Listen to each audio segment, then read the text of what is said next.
Hello, I'm Michael. I'm Justin. We're Bear on the keyboard, and this is A bar rant.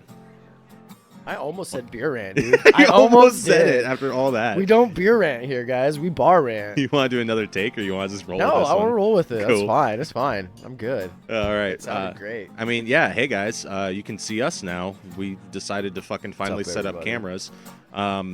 Actually, we've had cameras for a while. We just never got around to like setting them up because But like, it would have been a pain in the ass to like have to edit back and forth.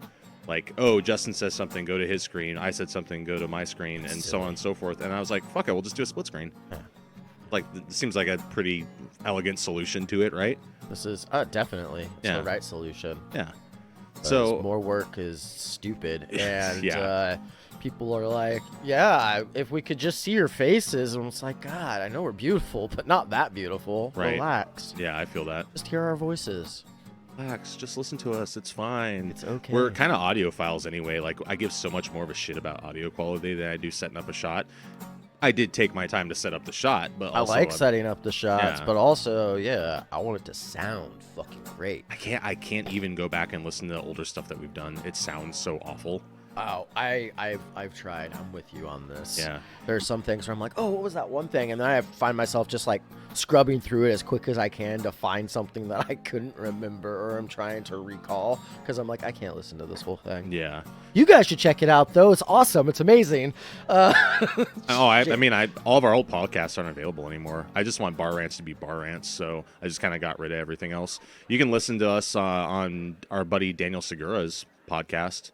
Oh, yeah, that's good shit. Yeah, Mustachioed Podcastio. We appear on a couple episodes of that, and our audio quality sounds like shit, especially compared to him. So, anyway, though, so we had a few different topics. I stayed up really late, like a few nights ago, and was just kind of letting my brain wander and just like whatever was coming in there, I would just like write it down. Whenever I had a thought, I would just like boom, write that down. Write this thought down. Yeah. Which is probably why you said stick bugs 4 times to me. Yeah.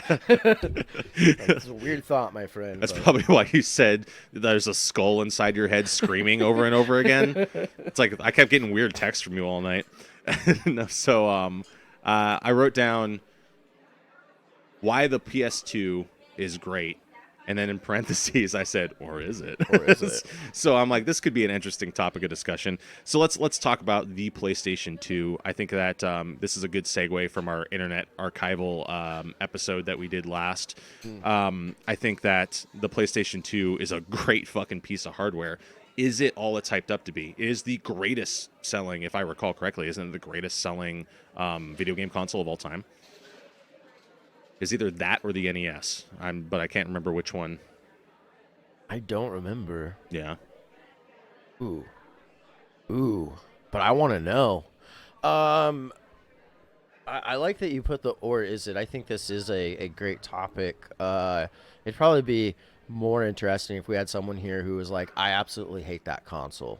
Because I don't hate that console. I don't hate that console either. And I do think it is a great console. I really do think it's just, I remember being amped about its release, and I didn't buy one immediately, but I was just stoked that it was coming out. I'm like, it's going to be great. It's going to look visually beautiful, and it did. It does. I still think it has the replayability for so many games that are on it too. I think from the 5th generation on, so like actually even the 4th generation on, so like the Super Nintendo era of video games stop being just this nostalgic thing and they start being actually like competent, well put together games that are playable for a modern audience, in my opinion. Like, I think that there's a lot of games in the NES that we view through this lens of nostalgia that is like, they're not that great in hindsight. Yeah. I mean, they're still figuring shit out. Little off topic. I do think there are some great games on the NES. There are, because I was going to say, like, not to spout greatness about games on the NES. Super Mario Brothers is a solid game. Fantastic title. Like, it really is. Even looking at it, you're like, this is fun to look at. And then playing it, you're just like, yeah, I'm racing the clock and trying to collect points. Like, it's a fun game. It's very simple. But it's it was designed kind of to be that simple. Yeah. Yeah. I mean, Legend of Zelda is another great example of a fantastic title for the NES that is timeless. Yeah. So, But as far as I feel like the PlayStation 2, it really did take the PlayStation and one up it. Hmm. It really bettered itself appropriately. I think so too. I think that they ran with everything that went right with the PlayStation, and not only up the ante on everything that they were doing right, but then added new features that just accented And also that helps better. fix some of the issues that they had with the first one. Which, Yeah. so the PlayStation, I never had those issues. I never had to deal with like the overheating or anything like that. I lucked out on that. I know a lot of people did. I'll be honest with you, I've never owned a PlayStation. Oh, that's crazy. Yeah, I've This owned guy, that's insane. I have two PS2s. I've owned two different PS3s. I have a PS4 and I have a PS5, and I've never owned a PlayStation. I only played it at a neighbor's house, Yeah, Yeah. you did. Yeah, that's right. You did mention that. Yeah, which is why I kind of fell in love with the PlayStation and the games that were coming out on it. They had great third-party support. I know. There's some so actually, I'm going to get into some bullet points for why the PlayStation 2 was so successful. Yeah, Because let's do it. because I do think it is a great console, but I also think that there is some amount of luck and some amount of very tactical thinking by Sony in terms of like marketing and stuff like that that made the PS2 more successful than it would Like, have you been think- had they not done that. You think Mr. Sony himself made these decisions? Oh, definitely. John John Sony. The Japanese man, John Sony. You gotta say it more like John. John Sony. That sounded more French. Jean Sonnet. Oh, So stupid. we. Well, No, that's a different console. oh, oui. No, yeah, I want the bullet points. I want to hear it. I'm gonna do a little research here. I want to find Go for it. out about this PlayStation 2 selling stuff. Yeah, whether it sold best or not. Yeah, go ahead and look that up while I'll run through this. I think number one reason why the PlayStation 2 did well was because in 1998 they were working on this console. Like 94, 95 is when the PlayStation came out. They were working on it as early as 1998. But they were extreme. I know, crazy. But they were extremely secretive about the console's specifications and everything. Didn't want to. Everyone was talking PlayStation 2, PlayStation 2. They didn't even have the name PlayStation 2 yet. They didn't know what they were going to call it yet. But people were saying PlayStation 2. When's it coming out? Well, Sony was going to announce it in 1998, but they decided to delay that announcement to 99. The first reveal of the PlayStation 2 is at the Tokyo Game Show in September 1999. And the reason why they didn't do it in 98 was two huge reasons. One is the release of the Sega Dreamcast. Dreamcast was big in Japan for a little while, for a little bit. Yeah, it was Like- a blip of a big thing, but it Yeah. was big. It was big it took over 1998. Like, Dreamcast had big dreams. It really did. Literally. Yeah. But I mean, for that generation, it was the best. Graphically, it was the most impressive console, like easily. Oh yeah, absolutely. Like it was, and the things they were trying to do with the internet and stuff like that. I mean, honestly, the Dreamcast could be an episode. We could just talk about the Dreamcast at some Such point. a silly controller. Yeah, Oh, we should. Silly controller and just weird fucking games on it too. Yeah, we'll save this for another Yeah, but time. we'll But save yeah, that the for another time. Dreamcast is. Dreamcast was very popular though for that year during its release. So Sony didn't talk about the PlayStation 2 when it's going up against this other console. Hey, we have a PlayStation 2 in line coming down the road at some point when this is already boom right there in people's households. So Just smart. very smart move. And then the other reason why is because everyone was scooping up Nintendo 64s in 98. The Legend of Zelda Ocarina of Time came out to rave reviews. And they were like, well, again, people are scooping up N64s hand over fist because of this huge release game for, well, not a release game for it, but this huge release for it. And yeah, it's like very smart decision, very good strategy on their part to be like, we will slip under the radar if we talk about the PlayStation 2 right Yep, now. they're like- we will wait until there's a lull in the game Yeah, industry. exactly. It's very smart. Like, could you imagine trying to go up against Ocarina of Time when that dropped? No, fuck no. A lot of people still consider it the greatest game of all time. Yeah, those people have a special place for it in their heart. That's all. I I was think gonna they're make viewing a it through a lens joke of and nostalgia. yeah, I was gonna make a joke or and be like call them idiots or something, but I'm like they're not idiots. Teach your own. They're wrong. It's not the greatest game of all time. I don't think so either. But I'm saying that objectively, it's not the greatest game of all time. Yeah, this isn't a subjective thing. I love Ocarina of Time. I Yeah, objectively do not think it is the greatest game ever made. yeah, No. yeah. So but But I don't have a counter up to that either. oh no, I don't want to get into that. That can Yeah. be another time we bring our greatest game of all times.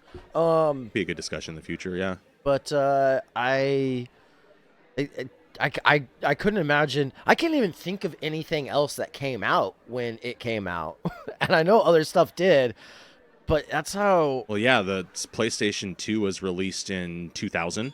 Right. Oh, I And mean the Ocarina of Time. I can't even think of like what oh, other games were happening or I anything mean, around release titles for the Dreamcast, and that was about it. 1999, right? 98 was when Ocarina came out. Ocarina came Yeah. out. 99 is when or was it 2000 when Smash Brothers dropped?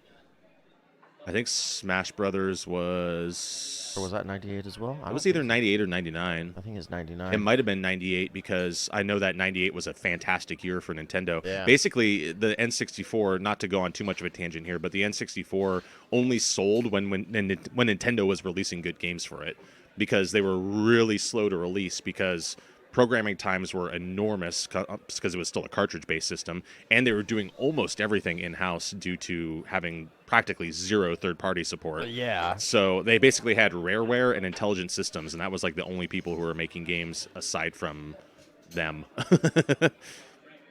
So yeah, it was either 90. It might have been 99, might have been 98. I know 98 was a good year. I'm pretty sure was it 97 or 98 that Mario Kart 64 came out. But anyway, basically, whenever there was a big game, boom, sales would take off, and then it would drop down again because there'd be this lull in releases, and then boom, it'd pop back up when there was a big game, and so on and so forth. Then N64 was a roller coaster. Another good reason why the PlayStation 2 sold so well is when it was released in the year 2000, it was a built-in DVD player, and it was the first video game console to do such a thing.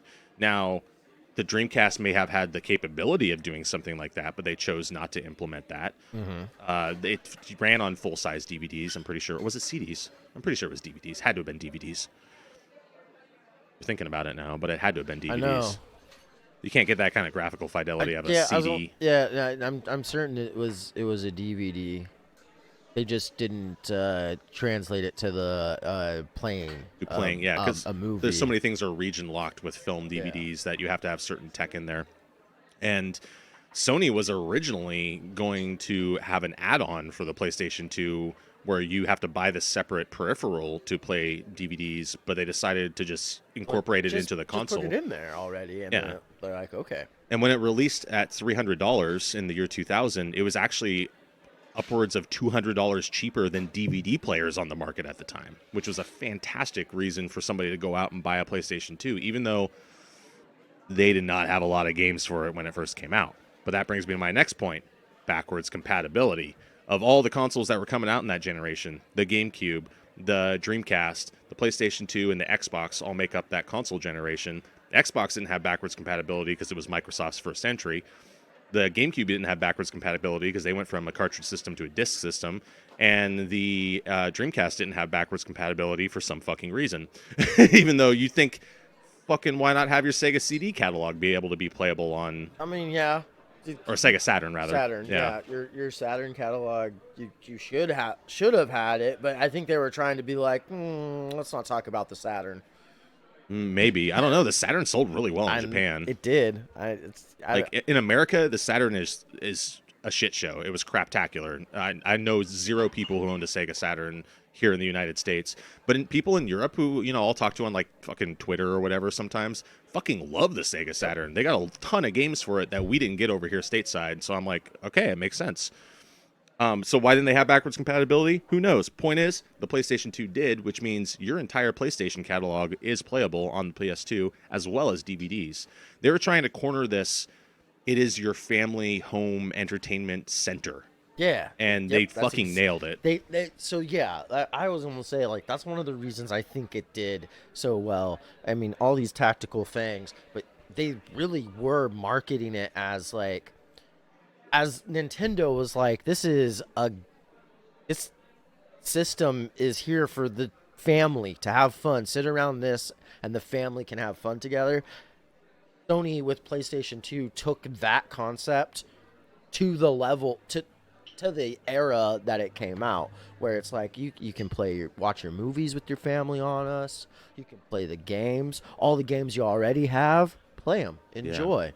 Everything you want to do. You want to listen to music? We've got a video player, a music player. Yeah, there's a CD player built into Yeah, it you too. put the Yeah. CD player in there, and there's a whole screen for it that give you a show, Like a visual a audio visual. visualizer. Yeah, like it's smart. It really was. It's hella good marketing. Now, cycling back to what we were just talking about in terms of making it the center of your living room, effectively. Yeah. Sony did. This is actually my next bullet point, which is their marketing was fantastic for the PlayStation 2. They, in Japan, leading up to the release of the PS2, which, by the way, was the biggest, whether or not it's the best-selling game, I don't know if you got that information or not. Best-selling console of all time with over 155 million units sold worldwide. Best-selling home video game console of all time. So there you go, confirmed. But not only was it the best-selling video game console of all time, it was the fastest-selling release in Japan ever. It was the biggest video game console launch of all time. They put out 1 million units, and they were sold in like 3 days. It was insane. They couldn't make them fast enough, and Sony had the manufacturing power. Like they're Sony, right? They're making TVs and CD players and all sorts of shit. So they have the manufacturing power, and they still sold out. Keyboards and homes and Yeah. and cars, and I don't know what they don't make. Yeah, kind of like Yamaha, huh? Sony and Yamaha are very similar. Man, maybe Yamaha should get in the video game console market. A lot of Make it run out of two-stroke. a lot of companies over there in Asian culture do that. Like LG has in Korea, they have like apartment buildings that they just everywhere. Yeah. Oh, yeah. Like just huge units from very varying financial points too, low wage to higher wage. It's crazy to me. And they're like, well, also we're a tech company, and they make all of these companies also just make weapons for governments too. Just so you know, all of them. I'm unaware of that, but that'd be fascinating to look into more. As it's pretty crazy. Some companies that you would never think of. You're like, wait, what the fuck? I imagine weapon systems, at least. Like LG already has like the satellites because Sure. they have the cell phone company. I'm sure. Well, they're not a cell phone provider. Maybe they are in Korea though. But I know LG probably already has the infrastructure in place for like guidance systems. Oh So yeah. definitely. I'll do some more research into those sorts of things too. Bring that to the table because it would be a fun conversation. Talk about the Zaibatsus, Yeah. like all these, all these like huge fucking. They're not even monopolies. They just are all encompassing companies. Yeah, there's no. They just do It's everything. not a monopoly if you do everything. Yeah. It's a monopoly if you do everything and nobody else can. Yeah. Like, then you've monopolized. No, they're brilliant. It's just smart. They're like, we can do this. Let's do it. They do it, and if they can do it well enough, they're like, yeah, fucking roll with that shit. I'm also sure American antitrust laws and antitrust laws in countries in Southeast Asia are vastly different. So Absolutely. yeah. So maybe they are monopolies by our standards, by the SEC standards. Maybe. But If you look at it, they're competing against other corporations just like it. So yeah. Um. Anyway, though, so actually, fun fact about LG too, they have in Korean baseball, they have a team that's named after them. You know how here in the United States we have city name and then nickname for like all of our sports teams, basically. Yeah. And over there, like some of them are like company name and nickname. Yeah. Like it's the LG Tigers, I'm pretty sure is the name of their team. Tire sound. We literally just launched an episode of Paper Mario today where we were doing cat noises Oh, too. That's so perfect. funny. Oh, that's a good episode. But anyway, yeah, so their marketing campaign, Sony's marketing campaign for the PlayStation 2 is phenomenal. In Japan, leading up to the launch of the console, which once again was the greatest launch of a video game console of all time, up to that point. I don't know if anything beat it since then. But they had ads where they took little clippets of just regular life, right? So there's a little video of some Japanese kids swimming in a pool, and it was no music. It was just like the audio of the ambient audio, and then boom, Sony PlayStation 2 logo, and that's it. Oh, that's fun. And they did a lot of these. They did a whole run of these where it was Very. just like little slice of life, like 20-second clips, if that, and then boom, their logo. And they're trying to ingrain in customers that this is going to be a part of your regular life. Yeah. Yeah. Here in Very America, subliminal messaging. It's nice. I love it. here in America, they went in a wildly different direction. There's a commercial directed by David Lynch, which was bonkers, to say the least. It was pretty out there, and it made people, but hey, it worked. It got people humming. It got people talking about, yo, what is this PlayStation 2 thing? So People are like, who is this David Lynch guy? who the fuck is David Lynch? I don't even think it said his name in it. Definitely not. It's a commercial. Yeah. I like the idea of you being so full of yourself that you direct a commercial and you put your name in the commercial, like directed by. Kojima would probably do some shit like that. I said so full of yourself. You knew who I was talking about. Silly. Great marketing campaign, though, by Sony. It got people talking about it. It got people picking them up. It had a great launch here in the United States, especially because the Japanese launch, which was a few months prior, didn't have really shit for games. It's like some of them were honestly like tech demos. They were barely even games. Right. They had like three. They had demo 1, demo 2, and demo 3, and it's just a disc with like a bunch of different demos on it. Effectively, yeah. They're like also Tetris, huh? but it's on a fancier system. Ooh. They like managed it. to secure a lot of third-party support, though. Something that I found kind of interesting doing a little research into this was that Squaresoft was like a really like respected company in Japan, like really highly respected. And if they went in one direction, the rest of the market also went in that direction. And so when they broke ties with Nintendo and started making stuff for Sony, and then continued to make stuff for Sony, that really affected how many people just latched on to Sony and the PlayStation 2, respectively. Because, yeah, they had support from tons and tons of different companies. Made beautiful games. Squaresoft? Mm-hmm. Oh, yeah, absolutely. I mean, say what you want about the Final Fantasy games. I'm not a fan of the series, but I am a fan of some of the games. And I think that, they still make beautiful games. Some of them are very well put together. I mean, fuck the Final Fantasy series for a second. Squaresoft was out there making really good RPGs in general. So it makes sense that they're a pretty respected company in Japan. Everything they put out sold really well. So, right. Yeah, so that third-party support is probably the last like nail in the coffin for other companies securing the PlayStation 2's dominance, because when the games did start to come out slowly but surely, they were phenomenal, and they were just making the PlayStation 2 even more of a selling point for everyone across the world. And not to mention, Sony already had some markets on lock anyway too. Sony was always really big in Europe, for some fucking reason. Wow. I don't know. I mean, it's always been big in our country. I think after the PS2, yes. But then the PS3, I think a lot of people kind of got let down by the price point of it. Sure. Got let down by the price point, but now look at the price point of things. Yeah, now everything's expensive, sure. But I mean, the PS3 at launch was the same price as the PS5 at launch, and that was several years later. So if you look at inflation and everything, it's like we spent a lot more on the PS3 than we did on the PS5. I do gotta say, like, the PS4, I think, is a great console. The PS3 is a fine console, but I think Sony really missed their mark in trying to recapture what they were able to do with 2. Yeah. Unfortunately for them, but they're still doing fine, obviously. Oh, obviously. So not that unfortunate. Yeah. Fun factoid to kind of like wrap us up here is that the PlayStation 2 was considered a supercomputer, because it was when it was first released, it was stronger than most home computers, And if you can run enough of them together, you could effectively create a supercomputer.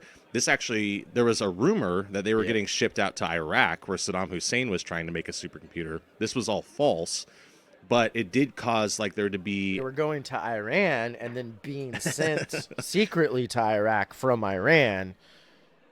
Yeah, because those two countries are super tight. No, it's just certain people. Thanks a lot, George Bush. Not W. Shrug. Thanks a lot, whomever. Thanks a lot, President of America. It's your fault somehow. Well, that rumor was false anyway. Yes. What's funny, though, is it did actually come to fruition of people tying together a bunch of PlayStations in order to make a supercomputer. It was with the PS3, though. The cell architecture of the PS3 was utilized to create a like cloud computing supercomputer to study protein folding. Interesting. Yeah. Okay, that's fun. Yeah, but the PS2 was never really a thing, even though it was much more powerful than PCs on the market. Yeah. PCs rapidly overtook that, though. Sure, it was bound to happen. Oh yeah. Release a thing, and then technology's like, we've got this too. Yeah, the modular capability of computers is like. Obviously, it's going to go above and beyond what home consoles can do at any given point now. But if you got the money for it, is the thing, though. Well, I mean, I guess there you have it, guys. Sony PlayStation 2, Sony's PlayStation 2. There we go. Did we come to a conclusion? Why it was the greatest, or is it? It's a piece of shit. Is that what we came to? Yeah, we just talked about all of this. You guys hear it? It's craptacular. Raptacular. I think, like, going into this, I already felt this way. I've learned a few things. I think it probably is the greatest console of all time. I mean, I think that it's going to take a lot for it to get knocked off that pedestal. That's for fuck sure. I mean, I am a huge fan of the Super Nintendo. That's a personal thing. But if you take out your personal stuff on things, it's a great console. And I said the Super Nintendo because I think even objectively, it's probably the second greatest. The turn it took, what it brought into gaming and games in general, it really did stuff. Like, the Genesis is a great thing. I think the Super Nintendo beat the Genesis 100%. And so and we've got all these new consoles out, and they're great and they're beautiful, but I think now, even with that, like, it's hard to I don't think they beat out these other things. Well, with these new consoles that we have, though, I don't think that they're doing what like the Super Nintendo did, which was take these existing intellectual properties and which were already the NES was the foundation, right? Sure, the NES was obviously Super Mario Brothers. No Legend one's going to Zelda, argue that. It Metroid, changed. That was the foundation. It made home video gaming. Like that's what it did. It brought the America back from the brink of the video game industry collapsing in on itself. Yeah. So, 100% true. So the NES is this solid foundation for all these intellectual properties, but then they took those and then just polished them to a mirror sheen for the Super Nintendo. Yeah. And you don't see that level of care or trying that hard, I think, with modern consoles, at least in terms of the games and the software being released on them. Yeah, that's fair. Yeah. But I think in conclusion, argue me out of it, I do think it is the greatest of all time. That the PlayStation. I mean, let us know in the comments what you guys think. Yeah, what do you guys think? Maybe you're just such a huge Xbox fanboy that you're like, fuck Sony, fuck the PlayStation. Just put some facts in between all those fucks. Exactly. That's all. I'll read them. I'm down with that. Yeah. And you can call me a fucking idiot as much as you want. I don't care. Just do a little more than just call me a dum-dum. Don't be like, no, dum-dum, and leave it at that. It's like, well, okay. Bold statement. And your rebuttal? Uh-huh. Well, I'm rubber and you're glue. All right, guys. Thanks for being here with us. Hit that like, subscribe buttons, ring the that bell. bell, leave them comments. We'll see you next week. Until next time, Cheers. cheers.